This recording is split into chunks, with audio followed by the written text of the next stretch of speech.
नमस्कार मित्रांनो.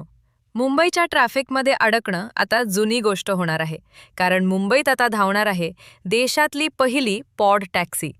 ड्रायव्हर नाही, ट्रॅफिकची कटकट नाही आणि प्रवास थेट हवेतून.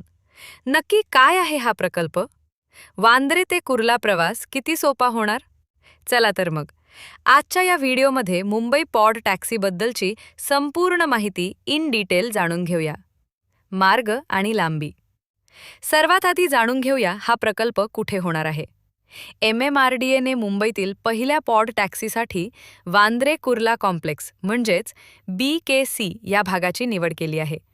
साधारण 8.8 किलोमीटरचा हा मार्ग असून तो वांद्रे आणि कुर्ला या दोन महत्त्वाच्या रेल्वे स्टेशन्सना थेट BKCशी जोडणार आहे. वैशिष्ट्ये. या पॉड टॅक्सीची वैशिष्ट्ये ऐकून तुम्ही थक्क व्हाल. पहिली गोष्ट म्हणजे ही गाडी ड्रायव्हरशिवाय ऑटोनॉमस चालणार आहे.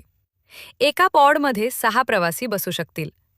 महत्त्वाचं म्हणजे तुम्हाला बस किंवा मेट्रोसारखी जास्त वेळ वाट पाहावी लागणार नाही, कारण दर 15 ते 30 सेकंदाला एक पॉड उपलब्ध असेल. वेग आणि स्टेशन्स.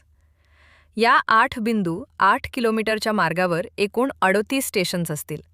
याचा वेग ताशी 40 किलोमीटर असेल. म्हणजेच जो प्रवास करायला सध्या रिक्षाने 45 मिनिटं लागतात, तो आता फक्त 10 ते 15 मिनिटात पूर्ण होईल. अंमलबजावणी आणि खर्च. या प्रकल्पासाठी सुमारे 1016 कोटी रुपये खर्च अपेक्षित आहे. महाराष्ट्र सरकारने याला मंजुरी दिली असून लवकरच याच्या कामाला सुरुवात होईल. यामुळे मुंबईच्या पब्लिक ट्रान्सपोर्टला एक आधुनिक चेहरा मिळणार आहे. तर मित्रांनो, तुम्हाला काय वाटतं? पॉड टॅक्सीमुळे मुंबईकरांचा प्रवासाचा त्रास खरोखर कमी होईल का?